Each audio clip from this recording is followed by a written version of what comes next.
On va recommencer. Bonjour à tous et à toutes, ici Pharo Sedius, on se retrouve pour une nouvelle vidéo. Il fait 33-34 degrés en Suisse, c'est pas évident de tourner cette vidéo, donc je m'en excuse si je bafouille. C'est pas évident, surtout que je dois désactiver tous les ventilateurs pour que ça ne gâche pas la vidéo. Donc, aujourd'hui, nous allons parler de Partizan 1941. C'est un petit jeu qui a été développé par Alter Games, qui apparemment sont à leur premier jeu, et édité par Daedalic Entertainment, que vous connaissez certainement si vous avez joué aux mini-games, comme je vous ai présenté avec Shadow Gambit, il y a de cela quelques années. Et je me suis dit, bah tiens, Partizan 1941, c'est le concurrent direct de notre cher Minigames. Malheureusement, Minigames a disparu. Et qu'est-ce qu'il vaut dans l'ensemble? Eh bien, Partizan 1941 est un concurrent solide, mais qui possède des défauts qui va, je pense, lui poser problème. Là où Minigames, justement, possède un gameplay qui est relativement fluide, où les animations sont quand même assez agréables, qui permet justement de voir correctement certains ennemis et autres. Là, c'est quand même un peu moins évident. On sent qu'ils ont un peu moins de budget là-dessus. Et de deux, il y a 3 fois plus d'ennemis à affronter dans Partizan 1941. Car Partizan 1941 possède tout un système relativement intéressant. Nous avons des arbres de compétences pour tous les personnages du jeu ici présents. Chaque personnage donc aura une spécialisation qui est relativement propre. Trophim va utiliser son fusil à pompe, et comme le personnage, je crois que c'est Hector, comme Hector dans Desperados 3, il va nettoyer le terrain avec sa fameuse chevrotine.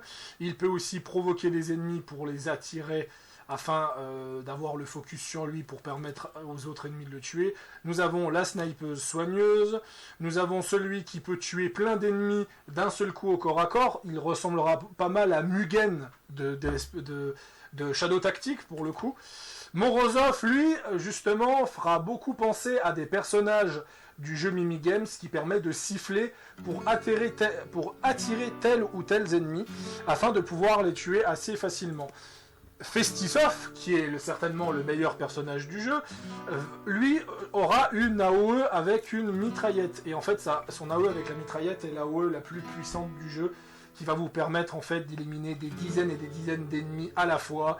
Pourquoi avoir peur des renforts quand tout ce que vous avez à faire, c'est avoir une bonne position et abattre tous les renforts d'un seul coup? Donc c'est relativement intéressant. Belezoreva est spécialisée dans le pistolet, donc quelque chose d'un peu moins abusé, ce genre de choses, mais elle permet en fait d'éliminer quand même un paquet d'ennemis. Notre cher Sanek est celui qui fera l'infiltration, comme c'était le cas de Aiko, je crois que c'est comme ça qu'elle s'appelait dans Shadow Tactics, ou relativement dans Desperados, c'était la courtisane, la courtisane justement, la copine de Cooper, qui faisait un peu le taf. Et bien sûr, le chef, le commandant Zorin, c'est quelque chose, peu importe le type de jeu qu'on joue, il y aura toujours cela, le fameux lancer de couteau légendaire, qui vous permet de tuer un ennemi rapidement et au propre. Et vu que certains adversaires sont très durs à tuer au corps à corps, vu qu'il y a un classement de niveau pour chaque type d'adversaire, et ce classement de niveau pour chaque type d'adversaire fait que vous les tuerez quoi que vous fassiez, mais ça prendra plus de temps. Donc il y a toute une gestion combat, contrairement aux jeux Minigames, et toute une gestion infiltration et ce genre de choses. Et je trouve que la gestion infiltration est beaucoup plus hardcore et beaucoup plus difficile que dans Shadow Gambit, Shadow Tactics et Desperados 3. Cependant, je trouve qu'avoir un aspect combat où il faut gérer son stuff, gérer la précision de l'équipement, gérer pas mal de choses pour permettre justement de faire des bons fights, ça peut changer pas mal de choses. Comme par exemple, si je vous montre, alors il faut que j'aille dans la réserve. Si je vous montre là, on peut voir justement l'équipement, et par exemple Festivov, j'ai 2 armes légendaires, et avec ces armes légendaires, en fait, il a une probabilité de tir qui est extrêmement développée. Alors après, j'ai pas fouillé correctement le jeu non plus, mais j'ai pas trouvé beaucoup d'armes pour certains types de personnages. Par exemple, j'utilise un fusil de chasse pour Morozov, j'en ai pas trouvé, mais j'ai trouvé énormément d'armes pour Festisov. Festisov, c'est vraiment le meilleur personnage du jeu. Vous le chopez dès la deuxième mission, il faut le prendre absolument partout. Voilà. Mais vraiment, l'aspect infiltration très punitive, surtout quand le jeu vous demande de ne pas vous faire repérer. Alors qu'est-ce qu'ils entendent par ne pas se faire repérer? Ça veut dire que s'ils voient un cadavre, ça met fin à la mission. S'ils voient tout simplement un cadavre, si vous déclenchez un piège, par exemple, vous faites tomber un tronc d'arbre, vous faites tomber une voiture sur quelqu'un, il verra un cadavre, il saura que c'est vous. Donc ça, c'est relativement le problème. Aussi, le problème, c'est les renforts. À un moment dans le jeu, l'ennemi va débloquer des radios pour appeler des renforts hors map. Et ces renforts sauront exactement où vous êtes, même si vous êtes planqué. Et je trouve que ça, c'est très anti-jeu, beaucoup trop punitif.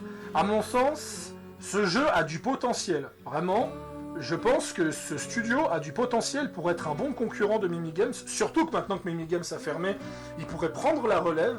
Mais il y a vraiment beaucoup de choses à faire au niveau de l'IA. Parce que l'IA qui peut tricher justement et peut te trouver dans ta position, je trouve ça vraiment anti-jeu comme pas possible. Et pour ce qui est justement du reste, je trouve que ouais, l'IA fait le taf, elle est relativement proche de ce que faisait Mimigames. C'est juste tous ces petits points de frustration et le fait que l'ennemi a un laps de temps hyper rapide. Par exemple, si vous repère 0,001 seconde avant que vous lui lancez un couteau, ah mais il vous a repéré, c'est mort, c'est foutu. Hein. Voilà. Donc c'est assez chiant. C'est assez chiant et ce genre de choses. J'ai pris à peu près 20 heures pour le finir. Donc il est un peu plus long que Shadow Tactics ou Shadow Desperados 3, parce que Desperados 3 j'en ai pris 17, Shadow Tactics j'en ai pris 16, là j'en ai pris 20, donc il est un peu plus long. Pour le prix que j'ai payé, de souvenir, je l'ai payé pas trop cher, je crois que je l'ai payé 20-30 balles, hein, un truc du genre. Je sais plus si c'était pendant une promo ou autre, donc vraiment, super jeu, ça change vraiment de ce qu'on a d'habitude, et en plus le jeu a un DLC qui rajoute des missions qui ne sont pas liées au système de campement pour ceux qui ne veulent pas profiter du système de campement. Donc ça c'est relativement intéressant. Donc une bonne partie des missions est rejouable grâce à ça.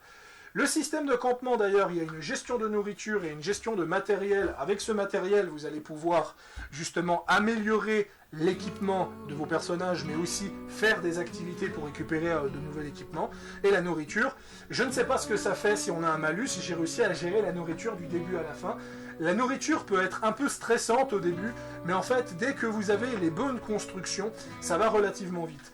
Ah, et aussi, je n'ai pas volé un seul villageois du début à la fin. Ça n'apporte pas de succès, donc n'hésitez pas à cambrioler les civils si vous avez vraiment besoin de beaucoup de nourriture. Voilà, je pense que ce sera tout pour ce petit jeu. C'était vraiment une petite découverte que je découvre plusieurs années après, justement. C'est vraiment super. Moi, en tout cas, si vous avez aimé Desperados 3 ou si vous avez aimé Shadow Tactics, je pense que ce jeu pourrait vous intéresser, mais attention, il est plus dur, il est un peu plus rigide, il n'est pas aussi propre que les jeux Mimigames, mais ça reste pour moi une très bonne alternative. On est vraiment sur un commando-like, plus qu'un Shadow Tactics, étant donné qu'il y a un aspect militaire et ce genre de choses, et ça fait vraiment plaisir. Sur ce, c'était Pharo Sadius, je vous dis donc à la prochaine. Pensez à boire beaucoup, il fait vachement chaud là pendant la canicule d'été. Surtout, je pense à mes amis français, je crois qu'ils attendent les 40 degrés. Voilà. Donc, je vous dis à la prochaine.